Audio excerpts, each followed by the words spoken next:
I'd like to welcome all of you who are just joining us from around the world and all the syndicated stations carrying it. Thank you very much. And for the people who are listening, always share the information.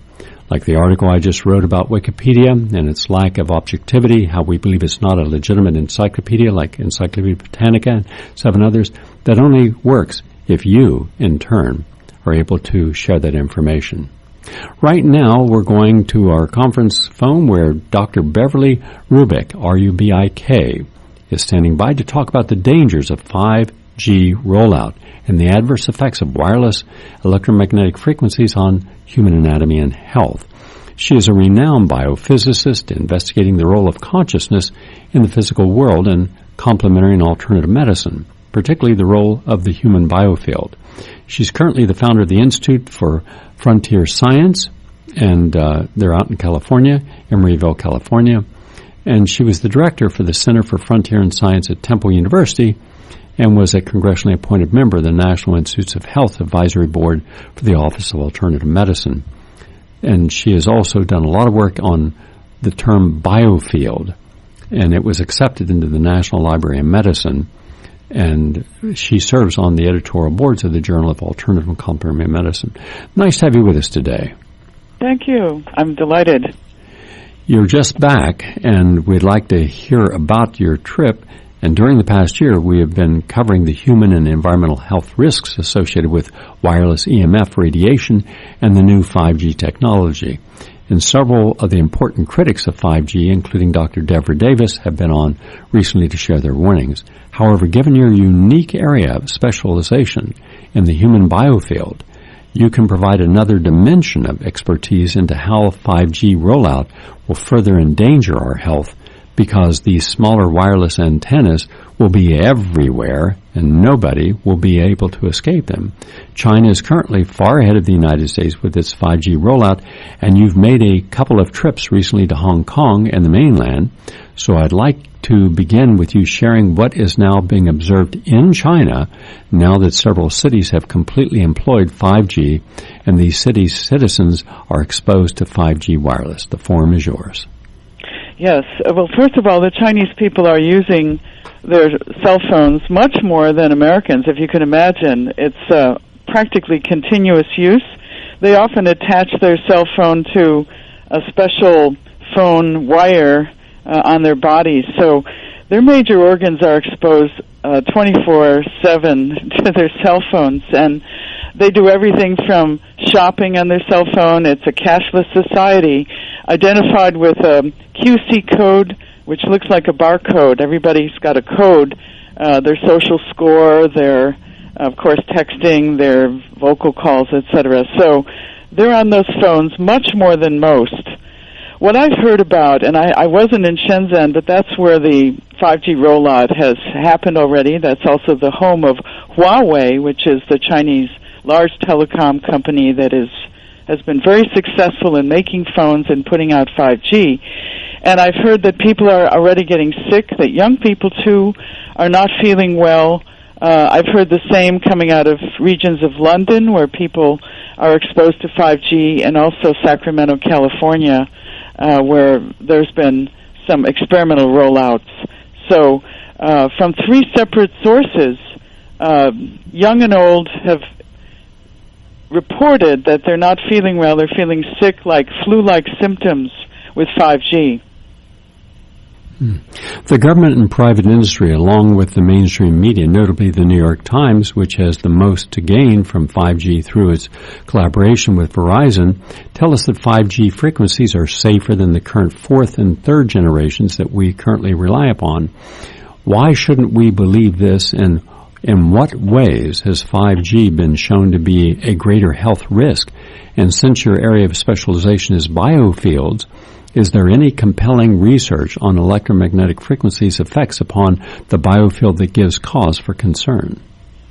Well, first of all, there's a large body of literature. It's really thousands of papers that have been published since the discovery of radio waves decades ago. Radio sickness has been long known, and of course some of these waves of 5G have been used by radar, by the military, and even a weapon system. 95 gigahertz is used in the active denial weapon system to dispel crowds because it burns the skin. And all of this is in the literature. And 5G is much more complex than earlier generations. It's some 9 bands of frequencies that span from microwaves, the lower range, which is similar to 4G, up to the millimeter range of waves. And we know from the literature that these waves cause more dire consequences. They're closer to natural processes in the body, so they're going to play havoc with natural systems.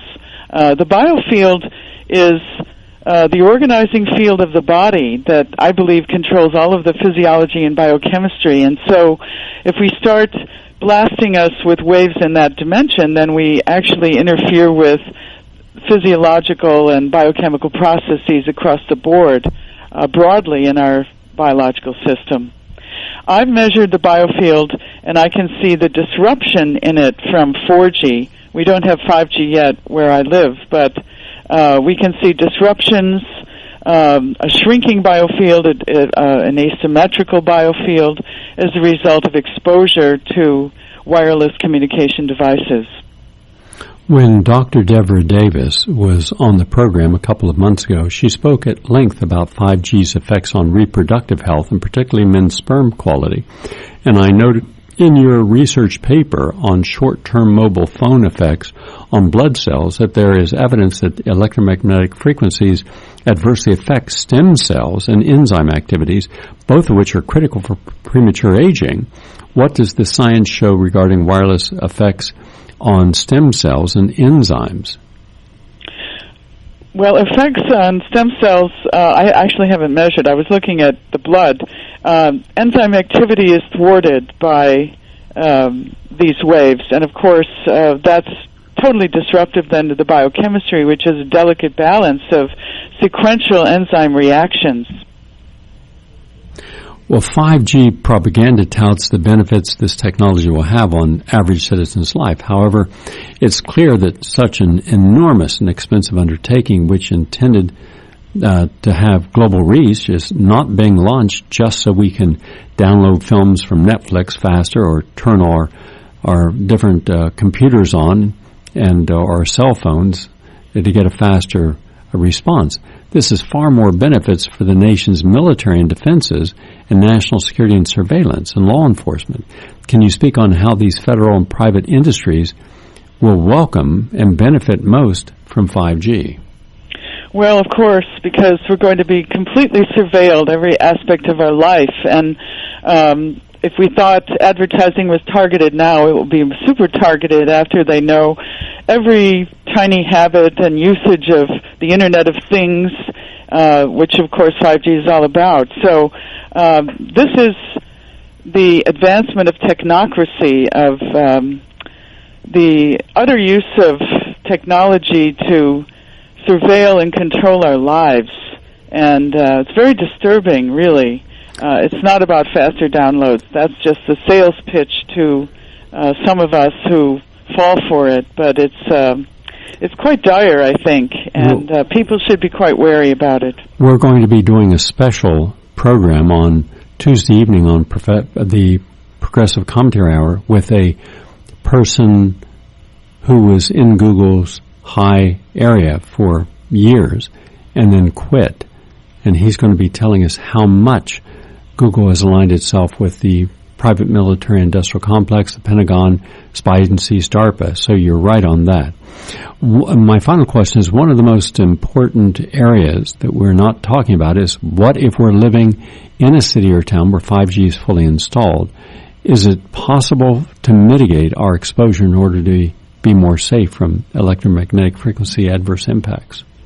Well, there's a range of protective technologies, from paint for your exterior or interior walls, to clothing, to tents of electromagnetic shielding that are fine netting that people can use.